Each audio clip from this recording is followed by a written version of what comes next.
एक समय की बात है। एक छोटे से गांव में जंगलों की गहराई में एक पुराने छोड़ी गई हवेली थी, जो एक अंधकार भरे भूतपूर्व के बारे में याद दिलाती थी। लोग इसके बारे में धीरे धीरे बात करते थे, बच्चों को डरने के लिए कहते थे। उन्होंने कहा कि यह शापित है, जो किसी भी व्यक्ति पर हमला करने वाली आत्मा द्वारा वास्तविक है। एक बार एक बारिश भरे रात में एक उत्सुक किशोरों का समूह ने लेजेंड का परीक्षण करने का निर्णय लिया। सारा, जैक, एमिली और मार्क एक चमकती हुई आग के चारों ओर इकट्ठा हुए। एक दूसरे को रात में भूतिया घर में रात बिताने के लिए धीमे आवाज में कह रहे थे। उत्साह और अनुभव के साथ भरे हुए वे फ्लैशलाइट, कैमरे और एक गलत बहादुरी की भावना से सशस्त्रित हुए। जब वे खंडहर घर की ओर बढ़ रहे थे, तो उसकी टूटी हुई खिड़कियां और टूटी हुई दीवारें उनकी ओर ताकती हुई थीं, जैसे उन्हें दर्शाती हुई, जैसे उन्हें वहां आने वाली भयानकताओं की चेतावनी दे रही हों। निर्धारित नहीं कर सकते, वे उग्र बंद दरवाजे को खोल दिया, जो एक अंधेरे धुंधले अंदरूनी को खोलता है। हवा भारी हो गई, उनकी हिम्मत को सांस लेने के लिए दबा दिया। जैसे ही वे आगे बढ़े, विचित्र घटनाएं खुलने लगीं।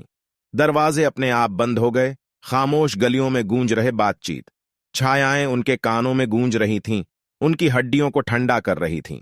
डर उनके दिलों को जड़ से थाम लिया, लेकिन वे आगे धकेलते रहे, जबकि उनके पास अज्ञात की खींच नहीं थी। एक कमरे में उन्होंने एक गंदी पुरानी किताब खोजी। उसके पन अन्य रहस्यमयी प्रतीक और जादूगर थे।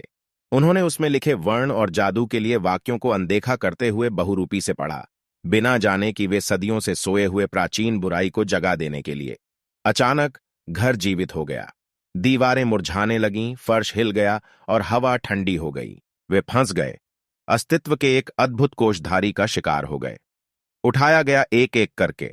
वे बलात्कारियों के प्रति अपनी आत्माओं को खो रहे थे, जो उन्होंने उनके द्वारा सोचा था कि उन्होंने उन्हें उठाया है। एक एक करके वे उत्सवी भूत के भयानक प्रकोप के शिकार हो गए। सारा ने अपने गले के चारों ओर अदृश्य हाथों को कस्सा महसूस किया, जो उसकी आखिरी सांस बाहर निकाल दिया। जैक ने एक अंधेरे के द्वारा खाया गया था, जो कुछ नहीं छोड़ा, सिर्फ एक ठंडी चुप्पी छोड़ दी। एमिली भयावह कल्पनाओं से पीड़ित थी, उसका मन बेहद आक्रामक हो गया था।